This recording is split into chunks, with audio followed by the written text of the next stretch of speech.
siūloma, kad galima būtų perduoti privačiam subjektui valdymo teisės į valstybinės reikšmės kelius ar jų dalis. Mano įsitikinimu, tai yra dar vienas žingsnis link ateityje būsiančio valstybinių kelių apmokestinimo. Buvo svarstomas įstatymas įtvirtinti aiškią nuostatą, kad valstybės laiduojama nemokama asmens sveikatos priežiūra, sveikatos priežiūros įstaigose, kurios gauna pinigus iš ligonių kasų, tokia paslauga turėtų būti teikiama nemokama. Ir kitaip tariant, sveikatos paslaugų teikėjas negalėtų reikalauti iš paciento jokio papildomo mokesčio. Skamba labai gražiai ir atrodytų iš pirmo žvilgsnio, kad žmonės galės nemokamai gauti ligonių kasų finansuojamas paslaugas, bet čia yra paslėpta labai keistų dalykų.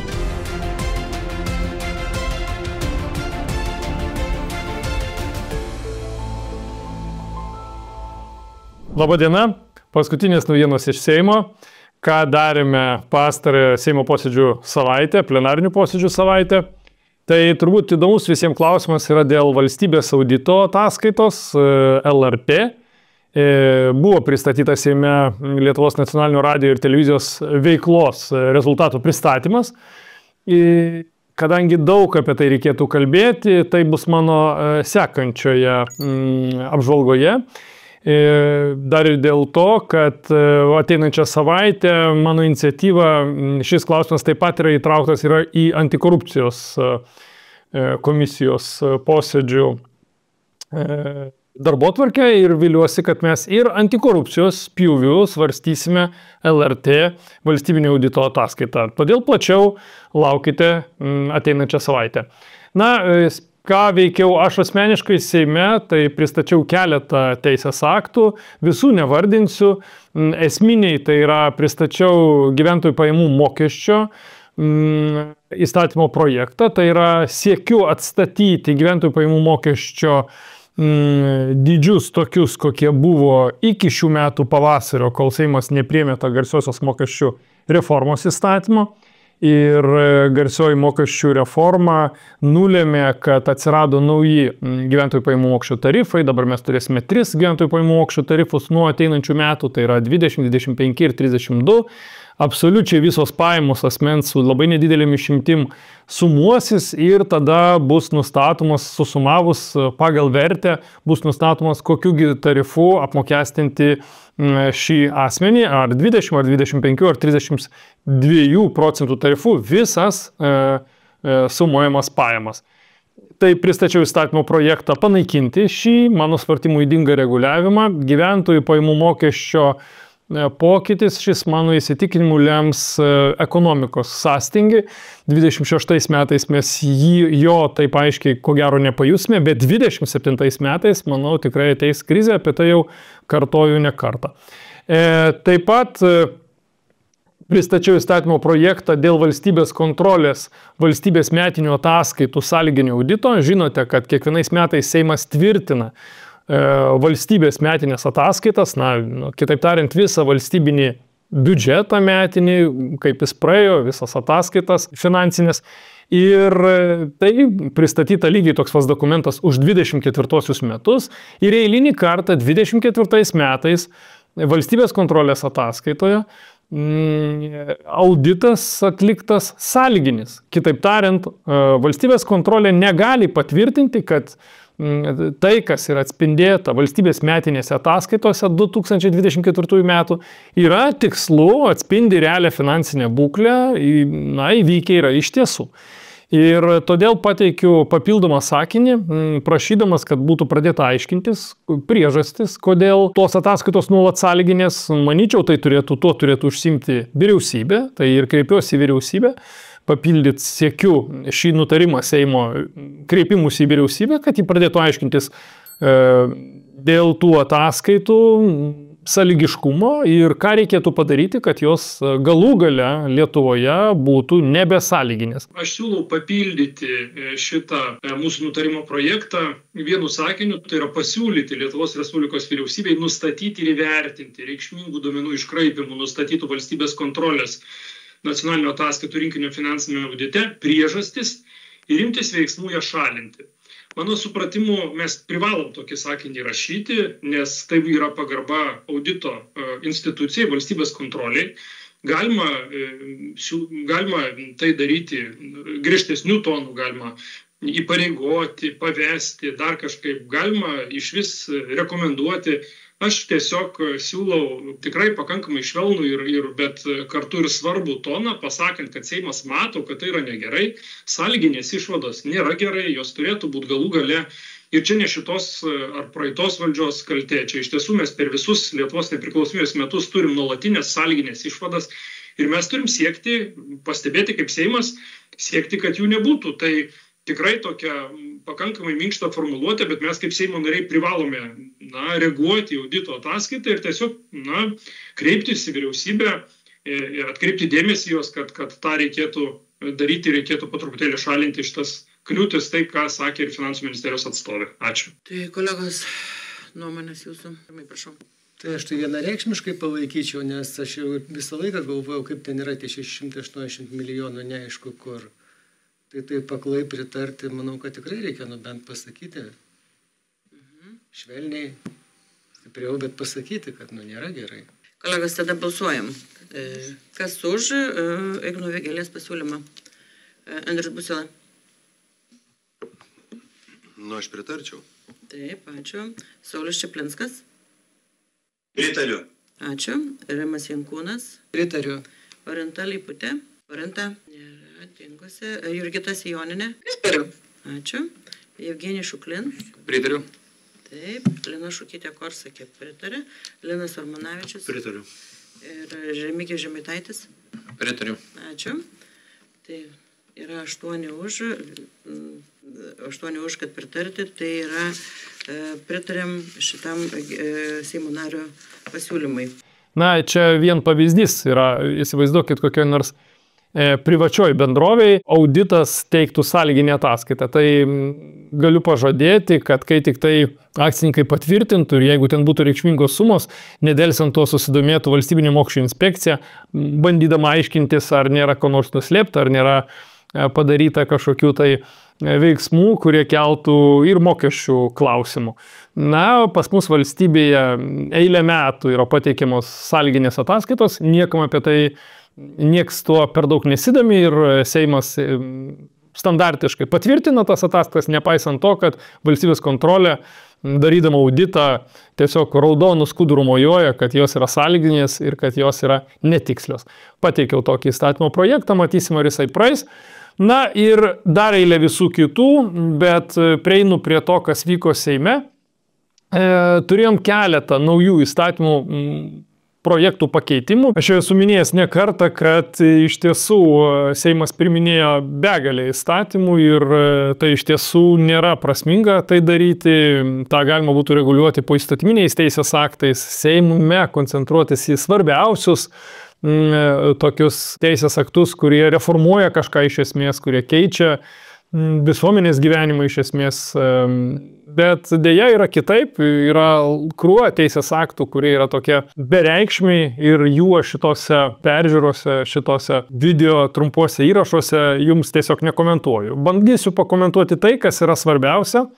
Nauji teisės aktų pateikimai, tai yra nauji įstatymai, kuriuos Seimas ėmėsi svarstyti per praeitą savaitę.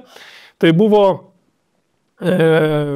toks gana keistas įstatymo projektas, tai yra kelių įstatymas. Aš jau esu minėjęs, kad mano supratimu, pakeitus kelių fondo įstatymą ir kitus įstatymus, buvo sudaryta galimybė apmokestinti valstybinius kelius. Dabargi kas daroma su kelių įstatymo projektu? Siūloma, kad galima būtų perduoti privačiam subjektui valdymo teisės į valstybinės reikšmės kelius ar jų dalis. Ir nors įstatymas remiasi tokia logika, kad čia bus kalbama tik tai apie projektavimo sąlygas, kad padėtų sutvarkyti tuos kelius ir kad būtų lengviau, nereiktų sutikimų ir taip toliau, bet mano įsitikinimu tai yra dar vienas žingsnis link ateityje būsiančio valstybinių kelių apmokestinimo, kuriuos per privatų projektą, privačius projektus, tai yra valstybė sumokės pinigus, privatus asmuo įrengs projektą, mano įsitikinimu tuomet galės pradėti rinkti ir pinigus už tą valstybės kelią, tai yra rinkliavas iš gyventojų, na ir po to galų gale paliks tą kelią valstybei, o gal bus sureguliuota ir kitaip, kad pasiliks tas kelias ir privačiam subjektui, bet standartiškai turėtų likti valstybei. Tai vėlgi kelių įstatymų projektą pradėjom svarstyti, mano supratimu, kaip jau minėjau, tai yra dar vienas žingsnis link valstybinių kelių galimo apmokestinimo rinkliavomis. Sekantis įstatymas irgi toks ganėtinai svarbus nemažai daliai gyventojų, tai yra žmonių palaikų laidojimo įstatymą. Iki šiol savivaldybės neįrenginėdavo kolumbariumų, taip vadinamųjų, už savivaldybės lėšas, nes tai būdavo kaštai savivaldybei. Ir savivaldybės už tuos įrengtus kolumbariumus, tas laidojimo vietas palaikų, negalėdavo savivaldybė imti jokių pinigų, jokių mokesčių iš gyventojų, kurie norėtų pasinaudoti tuo kolumbariumu. Tai štai dabar Seimas imasi taisyti įstatymą, kad savivaldybės turėtų teisę rinkti rinkliavas, įrengdamos kolumbariumus, tai vadinama, kurio nišuose galima būtų palikti ir palaidoti artimą žmogų. Tai toks įstatymas, tik tai pateikimas, reikės dar gilintis ir galvoti, ar tai yra ir pliusų ir minusų jame. Minusas, kad vėlgi atsiranda mokestis gyventojams, pliusas galbūt savivaldybės tai paskatins vis tik tai įrengti laidojimo vietas, kurių neretai trūksta ir panašiai. Dar vienas įstatymas, kuris tikrai sulaukė dėmesio ypatingai Seime, daug buvo diskusijų dėl jo, tai yra dėl Lietuvos gyventojų genocido ir rezistencijos tyrimų centro, kuris iki šiol atlikdavo vertinimą, ar tam tikri vieši objektai propaguoja totalitariniai ir autoritarinius režimus ar ne, ir po to, kai jie pasako, kad propaguoja, savivaldybės turėdavo panaikinti paminklus, turėdavo keisti gatvių pavadinimus ir panašiai, tai nuspręsta atsisakyti tokios centralizuotos tvarkos ir nuspręsta pradėti svarstyti, pavesti pačioms savivaldybėms spręsti, o gyventojų genocido ir rezistencijos tyrimų centras dėl tų viešųjų objektų taptų tik tai patariamasis, tik tai turėtų tokią patariamąją nuomonę. Vėlgi įstatymas dviprasmiškas, turi ir pliusų ir minusų. Pliusas toks, kad iki šiol Lietuvos gyventojų genocido ir rezistencijos tyrimų centras neretai būdavo politizuotas ir atsimenat čia ir apie garsių mūsų menininkų paminėjimą, jų skulptūras, nuėmimą. Buvo daug kalbų, gatvių pavadinimai ir taip toliau, kur iš centro gyventojų rezistencijos ir tyrimų centras pasakydavo, kad tai yra blogai ir savivaldybės privalėdavo reaguoti. Šiuo atveju decentralizuojama, su teise paklausti. Yra šiokio tokio minuso, kad iš tiesų tam tikri objektai, kuriuos reikėtų galbūt panaikinti ir nuo viešųjų erdvių, jie negalės visoje būti Lietuvoje panaikinti dėl to, kad atsirastų savivaldybės, kurios to tiesiog nedarytų. Iš kitos pusės nuimamas tas politizavimo elementas, kuris buvo ryškus Lietuvos gyventojų genocido ir rezidencijos tyrimų centre. Dar toks įdomus įstatymas yra labdaros ir paramos įstatymas. Keista, tačiau toks įspūdis, kad pradedama dar labiau skatinti labdaros ir paramos rinkimą kaip verslą. Ir iki tol mes jau turėjom situacijų, kai labdara ir parama turėdavo gana silpną atsiskaitimą prieš valstybės institucijas, valstybinė mokesčių inspekcija ir panašiai, net ir prie dabartinio reguliavimo. Tai dabartinis reguliavimas lengvina labdaros ir paramos apskaitą, naikina kasmėnesinę apskaitą, kasmėnesinę ataskaitas teikiamas valstybiniai mokesčių inspekcijai. Ir mano įsitikinimo mažinimo kontrolė, apie tai kalbėjau Seime. Mano klausimas, ar šita jūsų pataisa nepaskatins to labdaros paramos kaip verslo ir dėl to, kad vyriausybė nenori vykdyti kasmėnesinės kontrolės, tai netaps tik tai papildoma paskata pinigų plovimui ir pelno mokesčių lengvatoms. Ir dar vienas svarbus įstatymas, galbūt ne gyventojams, o transporto bendrovėms, tos, kurios turi didelės autotransporto priemonės, tai yra iš trečiųjų šalių priimamas įstatymas, kad iš trečiųjų šalių įvažiuojančios transporto priemonės vyriausybė turės teisę nustatyti kiek degalų jos gali turėti bakuose, reiškia tose benzino bakuose. Ir iki tam tikros ribos jie nebus apmokestinami, bet jeigu viršys nustatytą ribą, tuomet bus apmokestinimas. Iš tiesų galioja tokia tvarka ir Lenkijoje, ir Latvijoje, ir Suomijoje. Lenkijoje 600 litrų degalų nustatyta, Latvijoje 200, Suomijoje 400 litrų. Bet čia problema turbūt yra ta, kad mes kalbam apie trečiąsias šalis, tarkim čia su Baltarusija, turbūt labiausiai kalba eina, kurios beje sieną mes uždarėme.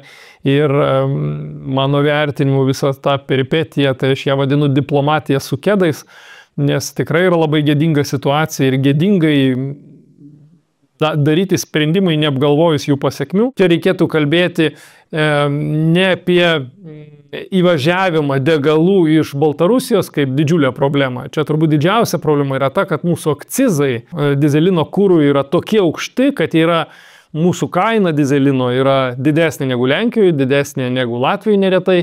Ir transporto bendrovės įvažiuoja su kūru pilnais bakais iš Lenkijos, pervažiuoja Lietuvą nesustodamos, neužsipildamos kūro ir važiuoja toliau. Ir Lietuva praranda su padidinus akcizo kainas, tokiu būdu padidinus kūro kainą, praranda praktiškai visus vežėjus, kurie galėtų čia palikti tikrai nemažą dalį pinigų. Ir tas didelis akcizas ir aukšta kūro kaina, jinai gulasi ant vartotojų pečių, o ne ant verslo, kuris, jeigu kūras būtų pigesnis nei Lenkijoje, tikrai piltųsi čia. Tai tiek apie naujus įstatymus ir dabar Seimas tęsia ir kitų įstatymų svarstymą, gilinomės, aiškinomės ir tikrai buvo tokių įstatymų, kuriem reikėjo nepritarti arba kurie kėlė labai didžiulių abejonių, kam mes tai darome ir koks tikslas iš tiesų yra. Ketvirtadienio posėdis prasidėjo sutarties ratifikavimu dėl Lietuvos Respublikos vyriausybės ir Europos tarybos susitarimo dėl bendradarbiavimo rengiant Europos tarybos informacinį punktą Baltarusijos žmonėms Vilniuje, Lietuvoje. Taip vadinasi tarptautinė sutartis. Ir ji yra pasirašyta dar Gabrieliaus Landsbergio laiku, kai jis buvo ministras, dabar tik teikiama Seimui ratifikuoti. Tikslas šitos sutarties yra įsteigti Europos tarybos informacijos punktą Baltarusijos žmonėms, kuris galėtų informuoti apie Europos tarybos veiklą, apie vertybės, principus, demokratinius dalykus ir taip toliau. Bet man kilo nemažai klausimų. Ir kadangi ministras Budrys į klausimus šio įstatymo dar pateikimo stadija, čia kaip minėjau jau svarstymo stadija, į klausimus mano neatsakė. Klausiau viešai, ar šis Europos tarybos punktas nėra skirtas Cichanovskajos biuro perkelimui iš Cichanovskajos biuro, reiškia, į tą Europos tarybos biurą, abu bus Vilniuje. Ir kiek iš Lietuvos biudžeto reikės pinigų šiam biurui išlaikyti. Gerbiami kolegos, pateiktas klausimas dėl ratifikavimo susitarimo su Europos taryba dėl, reiškia, Baltarusijos informacijos punkto įsteigimo Lietuvoje. Iš tiesų geras pasiūlymas, ta prasme, kad iš tiesų reikia padėti žmonėms Baltarusijoje, kurie yra persekiojami režimo. Reikia suteikti informaciją, reikia skleisti Europos žmogaus teisių konvencijos tiesas, reikia suteikti Europos tarybos prisimtus įsipareigojimus visam demokratiniam pasauliui. Tačiau šitas įstatymas, kuris pateiktas Seimui, jisai turi visą eilę neatsakytų klausimų. Aš dar įstatymo pateikime klausiau ministro apie eilę dalykų, kurių atsakymų mes neturim. Visi sėdintys čia Seime, Seimo salėje nariai, aš dėkočiau, jeigu motyvuose galėtumėt atsakyti bent vienas iš jūsų į bent vieną mano čia keliamą klausimą. Yra totali tyla ir aš nesuprantu, ką mes planuojame čia pasirašyti ir kodėl. Ką aš turiu minty? Pirma, šalis susitarė bendradarbiauti įgyvendinant 24 metais Europos tarybos kontaktinėje grupėje dėl bendradarbiavimo su Baltarusijos demokratinių jėgų ir pilietinės visuomenės atstovais kontaktinėje grupėje pasiektą susitarimą. Ir veikti Lietuvoje pagal kontaktinės grupės suderintą veiksmų planą. Tai yra 24 metų birželio 27 diena, valdant prieš tai buvusiai valdančiai daugumai. Mano klausimas, ar kas nors iš čia esančių Seimo narių matė šį susitarimą, matė šį suderintų veiksmų planą, aš asmeniškai nemačiau, pridėta jo prie dokumentų nėra. Kaip veiks šita grupė, kokiais tikslais, ką jin čia darys? Bet čia dar yra nieko, palyginti su to, kas vyksta toliau. Antrajame straipsnėje sutarties, kurią mes dabar ratifikuojame, yra parašyta, kad Lietuvos Respublikos vyriausybė imasi išlaikyti biuro patalpas. Taip tariant, suteikti biuro patalpas. Tas yra tiesa. Klausiau ministro, kiek kainuos biuro išlaikymas Lietuvai. Atsakymas buvo nieko, išskyrus, kad turime suteikti patalpas. Skaitau 2 straipsnio 2 dalį. Informacijos punkto patalpų įrangos ir priežiūros išlaidos, taip pat visos kitos su jo veikla susijusios išlaidos, įskaitant su personalu susijusias išlaidas, padengiamos, dėmesio, papildomais biudžeto įnašais, kurie mokami Europos tarybai ir kuriuos po to Europos taryba skiria informacijos punktui. Mano klausimas, kokio biudžeto ir kokie tai yra pinigai? Nes atsakymų iš užsienio reikalų ministro paklausęs negavau. Gal kas nors iš jūsų salėje, bent vienas čia sėdinčių, galėtų paaiškinti, ką mes šiandien čia už ką balsuosim. Trečia. Užsienio reikalų ministro klausiau, ar šitas projektas, kuris pateiktas šiandien Seimo posėdžių salėje svarstyti, nėra Cichanovskojos biuro perkelimas iš esančios padėties į Europos informacijos biurą, kurį mes teigiame va šituo susitarimu. Atsakymas užsienio reikalų ministro buvo toksai. Aš negaliu nustatyti ir žinoti, kokius darbuotojus paskirs Europos taryba. Vadinasi, mes steigiame Europos informacinį biurą, Europos tarybos informacinį biurą, pasirašom sutartį, įsipareigojam patalpas išlaikyti, įsipareigojam dargi mano vertinimu, taip kaip parašyta sutartyje, savo biudžeto pinigais pervesti jos į Europos tarybą, kad Europos taryba toliau vėliau paremtų tą Europos biurą informacinį ir mes net nežinom, kas jame dirbs.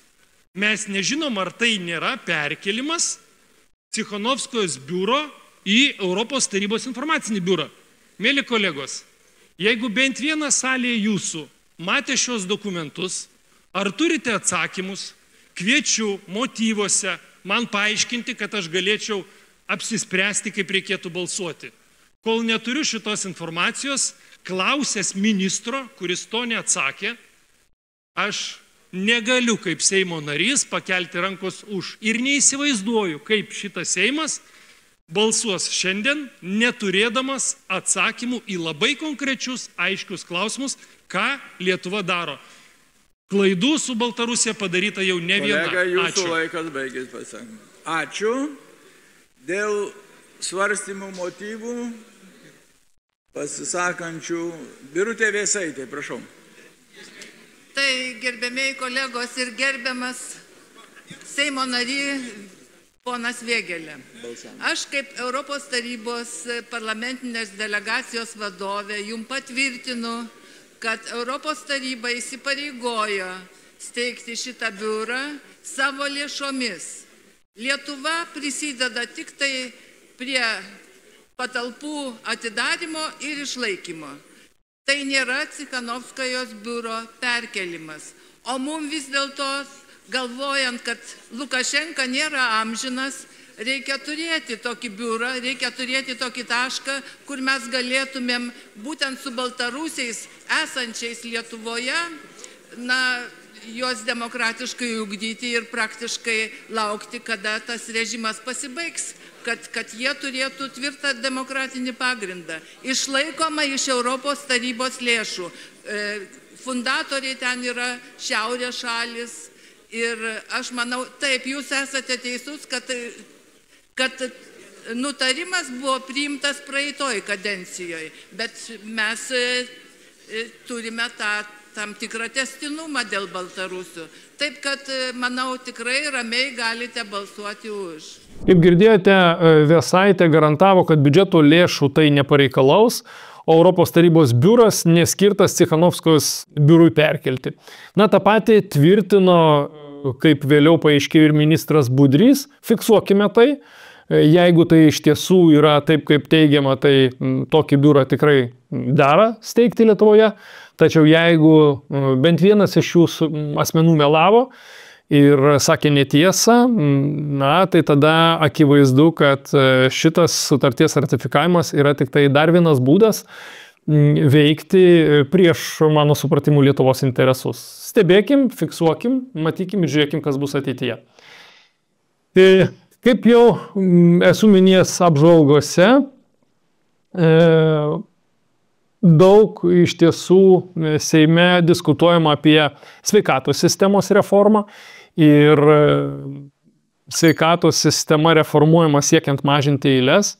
Ir šiuo atveju sveikatos sistemos reformoje, vėlgi mes prisilietėm prie jos ir šią savaitę, tai yra, buvo svarstomas įstatymas įtvirtinti aiškę nuostatą, kad valstybės laiduojama nemokama asmens sveikatos priežiūros įstaigose, kurios gauna pinigus iš ligonių kasų, tokia paslauga turėtų būti teikiama nemokamai.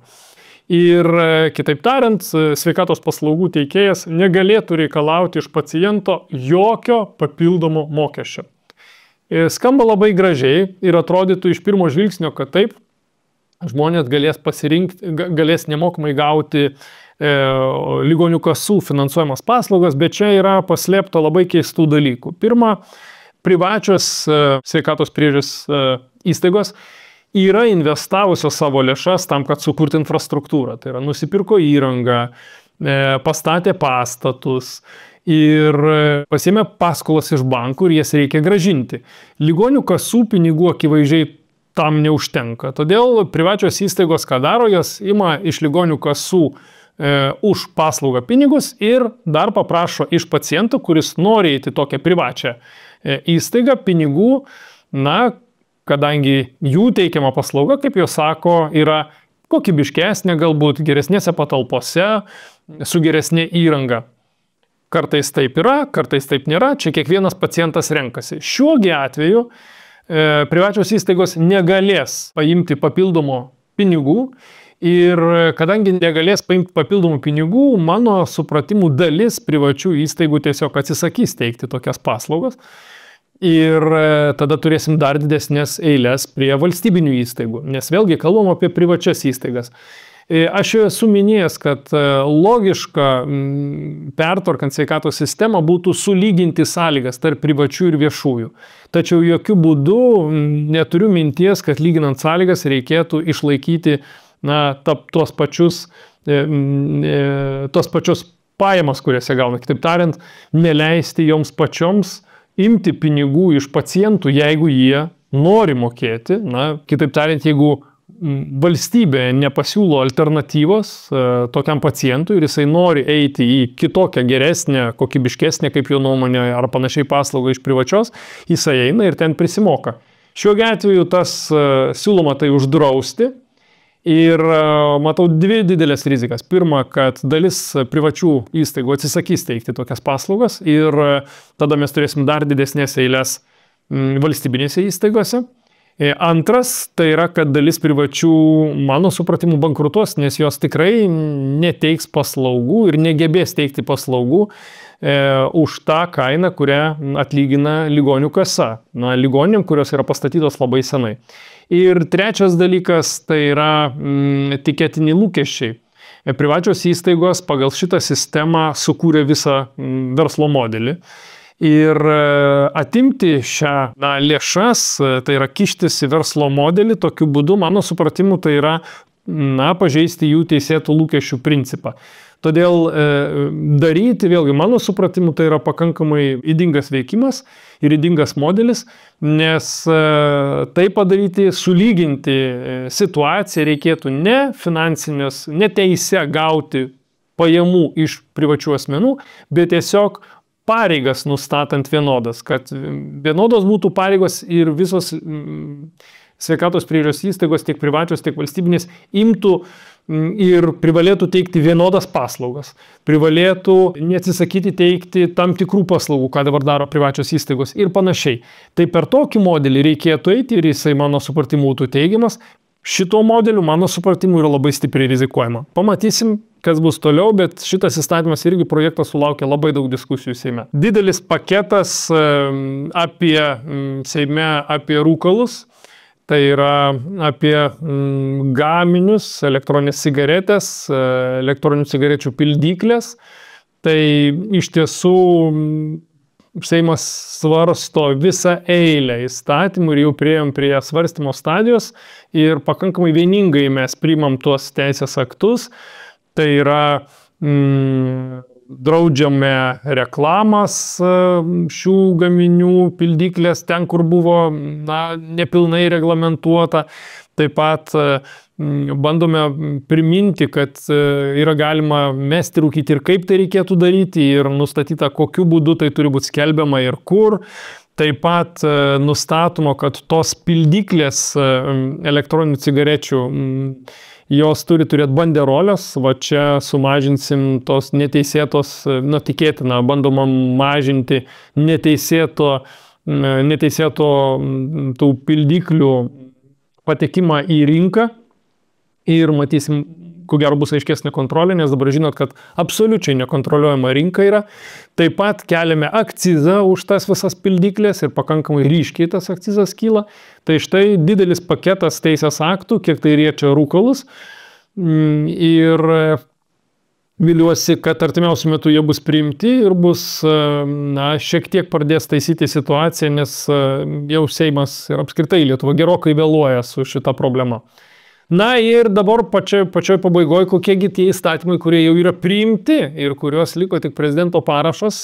Spėju, kad prezidentas visus jos pasirašys ir mes turėsime galiojančius teisės aktus. Tai pirma, priminsiu apie žemės ūkio paskirties žemės įsigymo įstatymo pasikeitimai. Tai yra, nuo šiol nereikės asmeniui, kuris nori įsigyti žemės ūkio paskirties žemę, prieš sudarant žemės ūkio paskirties žemės sklypo pirkimo pardavimo sandorį, nereikės užpildyti žemės ūkio paskirties žemės pirkėjo deklaraciją. Ta deklaracija buvo reikalinga tam anksčiau, kad reguliuoti arba kad užkardyti teisę įsigyti daugiau žemės ūkio paskirties žemės, negu leido įstatymai. Tarkim, perkant iš valstybės nebuvo galima įsigyti daugiau nei 300 hektarų kartu su susijusiais asmenimis, o perkant iš privačių asmenų iki 500 hektarų kartu su susijusiais asmenimis. Ir iš principo įstatymas tikrai geras. Jisai bando daug efektyvesnių būdų užkardyti teisę įsigyti daugiau negu nustatyta žemės. Ir dabar tas reikalavimas, kad reikia pildyti deklaraciją, kuris yra tik tai, žinot, popierėlis iš tiesų nieko nespręsdavo, dabar bus sureguliuota ir tikrai efektyviau, kad negalėtų žmogus įsigyti daugiau žemės, bet yra vienas bet. Yra visi eilė subjektų, kurie jau yra įsigyja daugiau negu 500 hektarų patys arba per susijusius asmenys. Ir įstatymas, kuris buvo priimtas dar tikrai gerokai, bijau pasakyti, 14 metų jau jam, kad negalėtų vienas asmuo arba kartu su susijusiais asmenimis valdyti tiek daug žemės ūkio paskirties žemių, tiesiog neveikia. Ir tikrai daug asmenų įsigijo daugiau negu buvo to žemės leidžiama. Ir situacija, kad mes dabar užkertam kelią visiems kitiems įsigyti, bet nekontroliuojame tų, kurie jau įsigijo tiek, čia iš tiesų yra gėdinga ir gaunasi taip, kad mes tuos, kurie turi daug žemės ūkio paskirties, mes juos apsaugojam nuo konkurencijos, kad neteitų rinką kiti, bei įsigydami daugiau žemės. Tai buvau patikintas, kalbėjau su keletu Seimo narių, žemės ūkio aplinkos saugoje ir žemės ūkio specialistų, kurie pritarė man ir artimiausių metų bus teikiamas įstatymo projektas dėl, tiesiog sprendimo, ką daryti su tais, kurie žinodami pažeidinėjo įstatymą ir įsigijo per tą 14 metų tikrai daugiau negu 500 hektarų patys vieni arba su susijusiais asmenimis. Tai ateityje bus, man pažadėta, yra spręsti ir šią problemą. Dar vienas įstatymas, kuriam pavyko pasipriešinti beje, tai yra Asbesto įstatymas, toksai, jisai viešai buvo sakoma, kad tas šiferis tas vadinamas, kad šiferį būtina pakeisti ir būtina su juo kovoti, apsaugoti gyventojų sveikatą. Ir tam, kad labai apsaugoti gyventojų sveikatą, buvo sugalvota, kad visiems statybos darbams, norint dirbti su šiferiu, reikia turėti specialaus atestato ir specialaus leidimo. Kitaip tariant, jeigu dabar gyventojai patys galėdavo tą šiferį atsargiai nusimti ir jį atiduoti į saugojimą atitinkamą, tai nuo šio įstatymo įsigaliojimo gyventojai tokios teisės neturėtų ir turėtų samdytis bendrovę, kuri turėtų specialius leidimus. Kitaip tariant, šiferio nuėmimas tamtų dar brangesnis. Akivaizdžiai lobistinis įstatymas ir, kaip nekeista, nors ir buvo pristatytas socialdemokratų daugumos vieno iš atstovų, vis tik tai Seimas pasipriešino po įtikinėjimų, po ilgų diskusijų ir tokio įstatymo nepriėmė. Tai galios ta pati tvarka ir nereikės naujų bendrovių, nereikės niekam mokėti pinigo papildomai, jeigu norite nusiimti šiferį ir jį atiduoti, saugoti valstybei saugiai, kad jisai nekeltų pavojaus nei aplinkai, nei gyventojams. Beje, čia įdomus yra aspektas, mes Seime kalbėjom ir apie tai, kad problema yra, kad nėra nustatyta paramos sistema. Anksčiau buvo paramos sistema tam, kad galima būtų tą šiferį nuimti ir jų atsikratyti, bet dabar tos paramos tiesiog nėra. Ir realiai tai yra vieni kaštai gyventojams ir toks įstatymo projektas, kuris buvo pateiktas, tai te buvo tik tai, toksai, žinot, akivaizdžiai lobistinis, visiškai nesukuriantis jokios papildomos naudos nei žmonėms, nei aplinkos apsaugai. Na, iš tokių įstatymų įdomesnių gal dar paminėsiu socialinių paslaugų įstatymas. Priimtas, kas tai per daiktas, tai yra, kad jeigu jūs atsimsite iš pensijų fondo sukauptas lėšas, tos antrinės pakopos pensijų fondo sukauptas pensijų lėšas, tai jums išmokėti tie pinigėliai nebus laikomi jūsų pajamomis, vertinant jūsų galimybės gauti socialinės paslaugas. Čia vėlavimas yra, kai buvo padaryta reforma antrosios pensijų pakopos šį pavasarį, buvo pamiršta, kad kai tik tai žmogus gaus pinigus iš pensijų fondo antrosios pakopos, jo pajamos išaugs ir jis negalės būti socialiai remiamas. Tai štai šitas įstatymas taiso tą padėtį ir jau įstatymas netrukus įsigalios. Na ir pabaigai, ką veikia Seimas, neretai klausėt. Tai o kaip mes galime svarstyti be atmintinų dienų įstatymo. Jūs atspėjote, iš tiesų taip ir atsitiko, atmintinų dienų įstatymą svarstėm ir šį kartą, pritarėm beveik vieningai, vienas tik susilaikė, eilinį kartą. Suprantu, kad svarbu yra ir oreiviams, ir diabeto dieną paminėti, bet tikrai ne Seimo kompetencija, kas antrą ar trečią savaitę svarstyti tuos pačius įstatymus, keičiant vieną ar kitą atmintiną dieną, tai galėtų turėti vyriausybė tokią kompetenciją ir būtų rami galva, bet Seimo nariai teikia pasiūlymus, nes tai yra pats lengviausias įstatymų projektas, kurį pateikia tiesiog įrašai dieną, kaip jo turėtų būti vadinama kaip atmintina diena ir Seimas svarsto. Na, bet tai nėra vienintelis įstatymas, kuris kelia tokius rūpešius. Na, tarkim, valstybės pareigūnų darbo užmokesčių įstatymą mes jau svarstome turbūt antrą kartą per šią sesiją. Vėlgi siūlomas padidinti kelių pareigūnų darbo užmokestis, todėl pakeičiami koeficientai. Ir kalbėjau apie tai Seimo posėdžių salėje. Manau, kad dalis Seimo narių išgirdo tą, ką aš norėjau pasakyti, dalis Seimo narių neišgirdo, pradėjo kalbėti apie tai, kad pareigūnam reikia kelti algas, nėra apie ką kalbėti, iš tiesų algas kelti reikia, bet ne Seimo kompetencija nuolat ir ne Seimo užduotis pagrindinė, nuolat svarstyti vienus ir tos pačius įstatymus, pakeičiant visiškai, mano supratimu, nereikšmingą sistemai visai, sistemos veikimui pakeitimą. Ačiū už tai, kad žiūrėjote, susitiksime po savaitės, o visai pabaigai apie tai, ką kalbėjau apie minėtus įstatymus, kurių Seimas turėtų apskritai nesvarstyti. Viso gero. Gerbiamas Kęstuti, nekvestionuodamas, kad reikia didinti tam tikrų įstaigų vadovų ir panašiai atlyginimus. Vis tik tai noriu paklausti. Šitą įstatymą Lietuvos Respublikos Seimas šiais metais svarsto jau antrą kartą. Jau vieną kartą svarstėm ir keitėm ten tos procentus, koeficientus ir panašiai. Ar jums neatrodytų, kad reikėtų iš esmės pakeisti tokį ydingą reguliavimą, kad Seimas dėl kiekvieno koeficiento 2 kart per metus, o kartais ir 3 kart per metus, panašiai kaip valstybinių švenčių dienų įstatymą, svarstom ir daugiausia diskusijų apie juos ir būna. Ačiū.